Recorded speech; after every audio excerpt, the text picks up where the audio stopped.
All right, long time no see. I'm going to be playing some slow games of chess. Trying to play the best chess here, the most instructional chess. So, the slower I play, the better the quality of chess is going to be, and also the better opponents I'm playing because my slow chess rating is higher than my way higher than my bullet or my blitz. Okay, so we have the Sicilian defense, and here actually my opponent should play knight b4. He changes up the move order a little bit. Actually, this is not the best. I can ignore this and just pin him myself. So again, knight b5. I'm sorry, knight b5 is the best move, targeting this, and that leads to a forced variation. It's all theoretical. Okay, so I think I play queen a5 here and put more pressure on. I'm also attacking the bishop. And he can damage my structure, but it's okay here. I believe it's okay. I can also win a pawn first, take back. Maybe he should take the knight first, so when the bishop takes the knight, it is defending the knight, so I can't win a pawn. So he does that. So he's either watching me, or he's a good chess player. Okay, so right here, he's going to come here. I have to move my bishop away, and then he's have his discover checks. I don't really want that, so I will move my queen away first. And after he plays this, I'll just move my bishop away, probably here. Or here, and here. I also want to play d5 at some point. To play in the center, we always want to play in the center. His structure is a little shaky. His dark squares are very weak. I'm going to go ahead and play in the center. And if I take this way to open up the bishop. The other way doesn't open up the bishop. So just little details here. I'm going to castle because my king's stuck in the center. If he attacks my bishop, the good thing about the open diagonal, not only does it weaken his king, but I also can move out of the way I can parry attacks with check to keep the tempo up. So I'm not losing the tempo. So basically I keep the initiative. If you heard the word initiative, basically that's what it means. And initiative is important in chess in general, but the higher up you go up the rating ladder, it becomes more important. So here we have, it's not a boring game by any means. It's not, I wouldn't say a boring position, but there's a lot to be played here. I can just simply go attack this pawn, just very simple chess. If he comes here, now these squares are weak. I can jump in like that. So I might just do that. I might just attack here, provoke a weakness. And if he comes here, he weakens the light squares. This bishop can come in. If he goes here, my knight can jump in here. So not terribly easy to play this for him. And again, this all comes from f6. So you don't want to play f6 really unless you have to. There are some positions like in the French where you do. But now he decides to play like this. But his dark squares are ridiculously weak. I can sink a knight in here. I mean, I'll probably just do that. I'm not even really thinking too much because, not because I'm so good. Well, I am so good. But because he has so many weaknesses that it's just the position's so natural to play.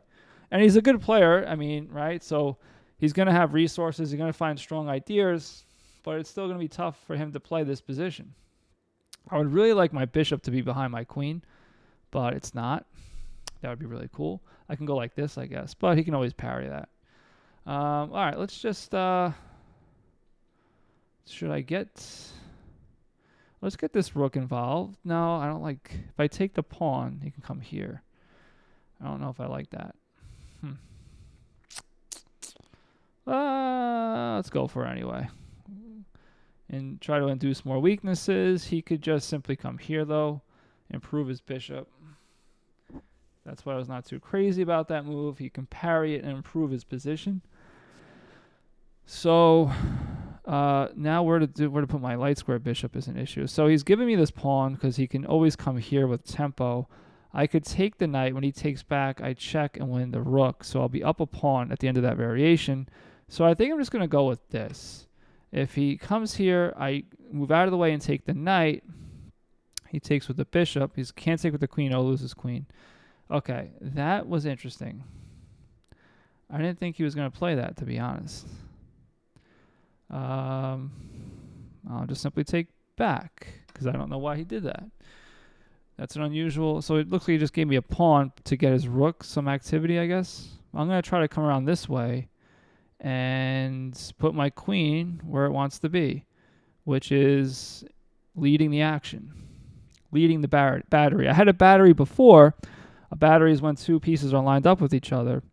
But now I'm going to have a battery with the queen in the front, which is where I want it. And I have a lot of tactics because I'm well developed and my opponent's king is not safe. So all the tactics are usually going to be in my favor. Now, again, my opponent's strong. So, this is the expert level above 2,000. So expert, master, here's where things start getting tough.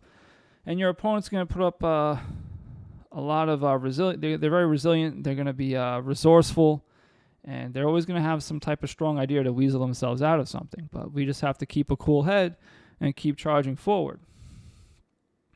So, again, you would think bishop c3, attacking the rook. But again, I could take temporary sacrifice, sacking the exchange. But then I get the piece right back, actually.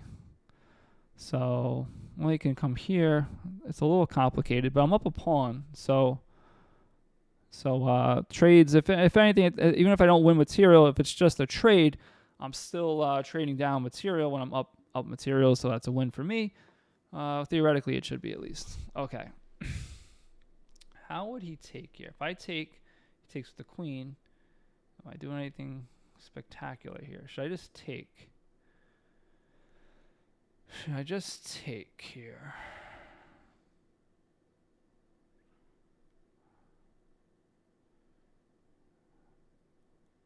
Yeah, I think I should just go ahead and take here.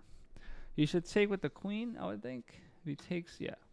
In fact, if he took with the bishop, I would actually just take the knight, and he takes back, and then I actually win a piece with that check. Again, king safety. If I go here, he parries it. So I don't really want that. I don't want to make moves that can just be easily parried. I have to start all over again.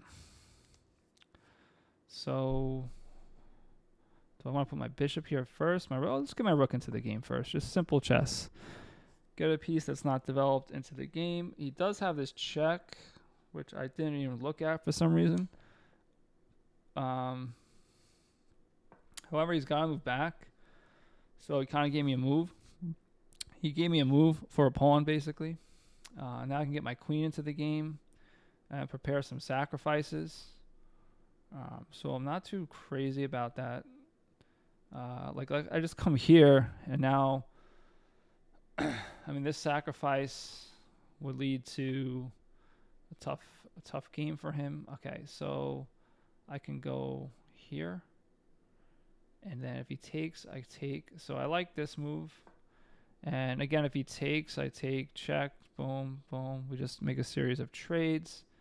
So I like this. I can even throw in this move, I think, but no. All right, so I'm going to take here, check, take back. He's going to take the knight. I take. My rook's on an open file. I have this potential sacrifice that I can deploy at some time. And my position looks pretty good, but he's still in the game.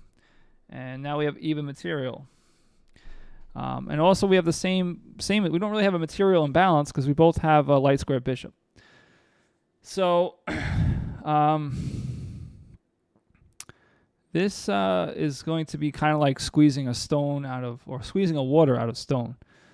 So what to do here, maybe just keep making slowly improving, incrementally improving moves and hope my opponent makes some type of mistake. That's one way to handle it. He's just, okay, we always have to ask ourselves what our opponent's threat is. And here he's threatening the pawn, but even more important, the rook. So we have to see where the direction of the pieces are moving in after they move. Okay, I could come here, check, comes here, come back there, and then defend my pawn. That's a way to go. Or I could do not do that. Why don't we just move out of the way and attack his bishop? That looks like a pretty reasonable move. So if he takes, we're just going to take his bishop.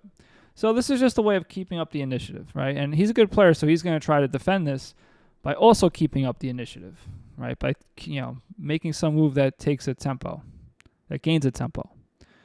I have him on time, so that's good. Now the sacrifice should work. At the very least, I'll get a draw, depending on where he moves his bishop. Whoops. So yeah, at the very least, I have this, which would lead to a draw. It looks like if I want to bail out and go to a draw.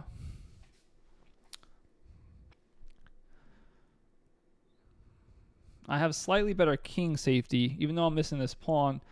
My pawns are intact. I didn't push my pawns at all during the game, so I really have no weaknesses. This pawn guards the dark squares, and this pawn guards the light squares. My back rank is covered up right now. And again, I'm attacking his bishop. So the whole point of attacking his bishop at the higher levels, or in chess in general, is not so I just win his bishop. Like, he doesn't see it and I just win it. That would be great. But, when you get to a certain level, players are going to stop just dropping pieces like confetti. So basically what I'm doing is I'm just trying to keep up the tempo. By trying to keep him on his heels by attacking pieces, he can't move forward and make an attacking move and put pressure on me because I'm putting pressure on him. So a lot of chess is like that. Okay, so again, he's trying to keep up the tempo. He's attacking this bishop. So if I take, he takes back with check. I move out of the way, and now he has the tempo. In fact, he would come here, check, and try to win my rook after that. But I have this queen blocking move. However, I still don't want to go into this variation because I want to keep up the initiative. And this does not do anything to keep the initiative. In fact, I can win material by this taking here. He takes back, check, and then take the bishop.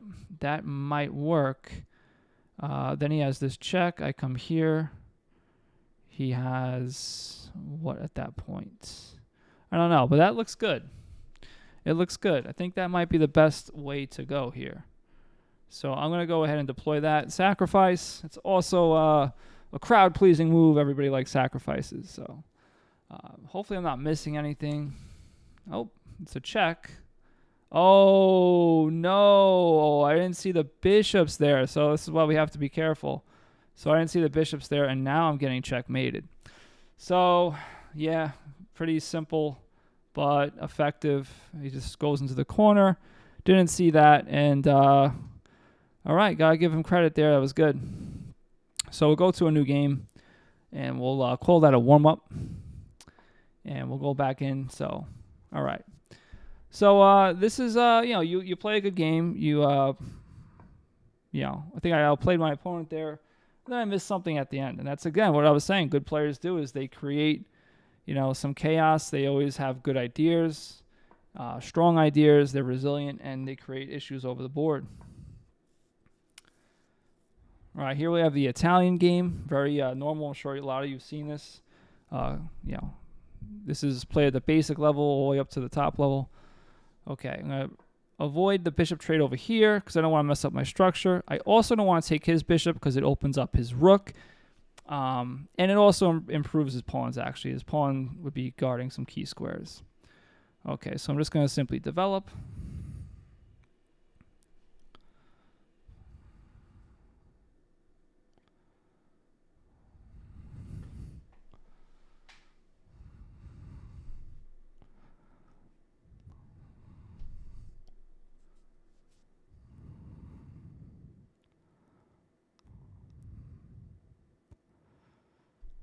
And so we don't really have to be afraid of this move, g5, because, again, what I tell my students is you don't want to move pawns in front of your king. If his king wasn't castled yet, g5 could be an issue. I come back, and then he castles queenside. But here would just weaken his king. In fact, I might just be able to take that and come in here, and potential sacrifices would be on the table there. All right, so I'm just going to take this. I could take the knight, or I could let him take and double up his... attack along the king side. So that's an option too. So maybe I will do that. Maybe I will tempt him to do that by coming here. And he does, in fact, take it, which I think is a mistake because it opens up the g file. I'm surprised he did that, actually. Now it gives me a lot of play to work with. So, okay, this is not a good move either because his knight's pinned. And I could just start taking pieces now. I take this, take, he takes, I take. Oh man. I think he just gave me, I was planning on coming here, but now, I mean, I think I just take right away. And he's in trouble, I believe. He might have to play g5 now. Okay, he's taking there, which I don't think is a good move, personally. I'm going to, if I take, he takes, he loses his bishop. So I take, he comes here, and I take. So I think I just have to play this. I hope I'm not missing something like the last game. This game looks like it should be a wrap at this point. I take, and now I'm threatening this check mate right here. So this is a tough position. Again, this is how important it is to keep your king fortress intact, and he has to resign. So yeah, so good players, they can make mistakes pretty quickly if you just play by the basics, the fundamentals. We'll do one more game and then we'll wrap it up. So, all right, playing against a 1900. Not by any means a weak player, but the weakest player I've played so far in this video. And I'm going to play the Sicilian, but still a very strong player. Okay, stronger than probably 99% of chess players. Okay, but he made a mistake already, so I tell my students not to do this in the Sicilian and this variation, to push the e5 pawn. It looks great, but when the king is still open and the queen can come out, we have this check and winning the pawn. So he drops a pawn, not to mention a central pawn, which is more important than a regular pawn. And I have a good position now. Okay, so how to go about this? I could just simply start making more threats. I could bring the bishop out. I could, it's hard to say what to do. I'll just pin the knight, bring the bishop out.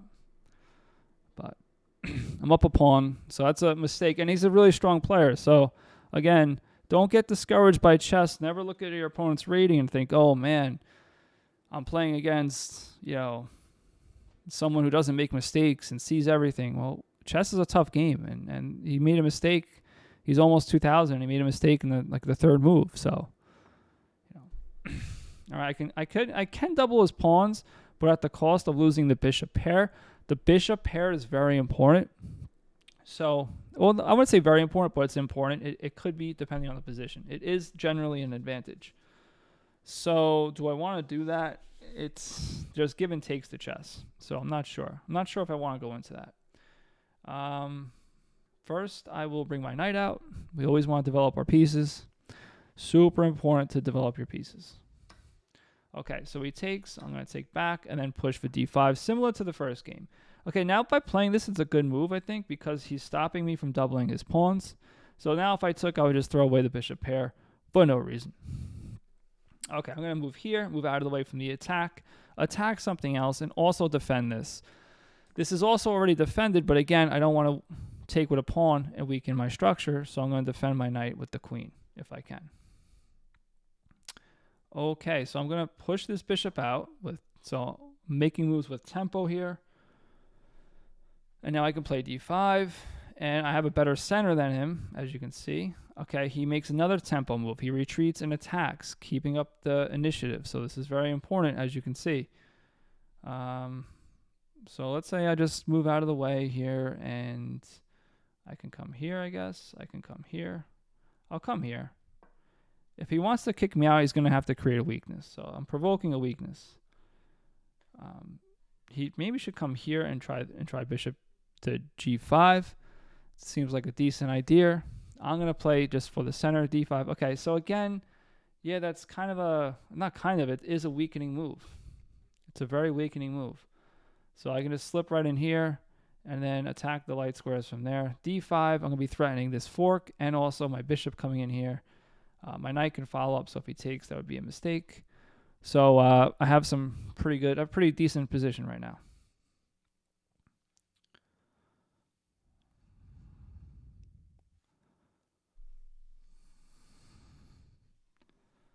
In fact, he really has to worry about this. This could open up pretty quickly. For example, if he moves his bishop out right here, I can just jump in here and win the game. So this is difficult. You don't want to weaken squares around your king. This is pretty basic stuff. I'm sure he has an idea behind it, but it's still it's playing with fire. Okay, he's going to attack my knight. I don't want to respond to all his threats. I want to create my own threats. So what to do from here?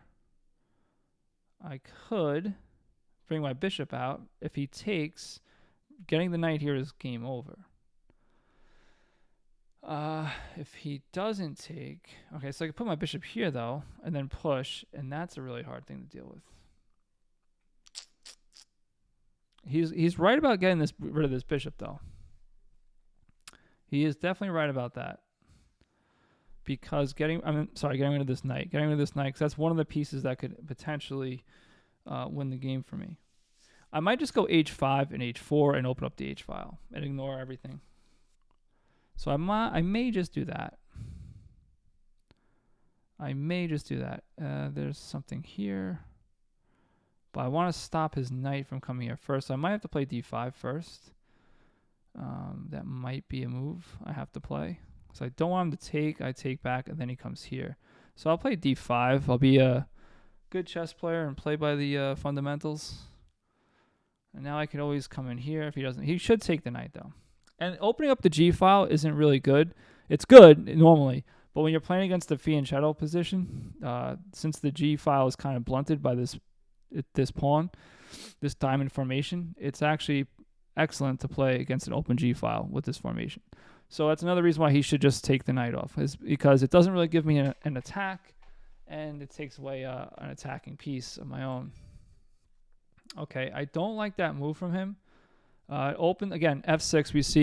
We saw it in the first game. Although my opponent caught me with a good shot at the end, I believe positionally I was winning. So this is too weak. I can even drop my bishop back, check, and then bring my knight in like this and try some sacrifices. Yeah, I think that's a little too weakening. So I'm going to throw in a check first. And then I'm going to come here, prepare to sack. It's not a sack. I'm actually just preparing to win the piece outright. So I'm just going to go ahead and do that. He should have taken the knight. He lost his chance. And now I have tactics. He can't guard this pawn with the rook because I'll take it. He could guard with the queen. That's a possibility.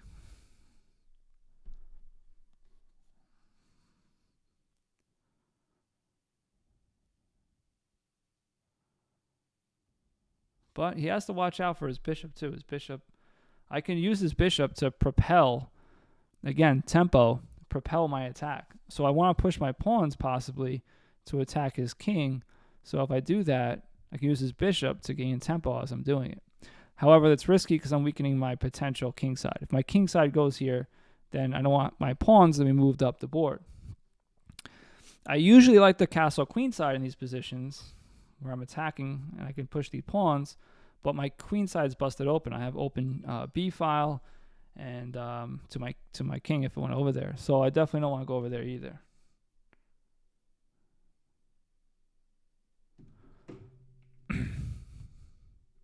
My opponent's wasting a lot of time here. I mean, maybe it's a crucial part of the game. It is actually, because he has to defend the right way. If he defends the wrong way here, he's in trouble. He can't really bring the bishop back because I have g5. Again, I don't want to move pawns away where I'm planning, move pawns up where I'm planning to put my king. But this just looks like it wins a piece, does it? It doesn't. Yeah, well, if he takes, then I have this check, and it's pretty dangerous.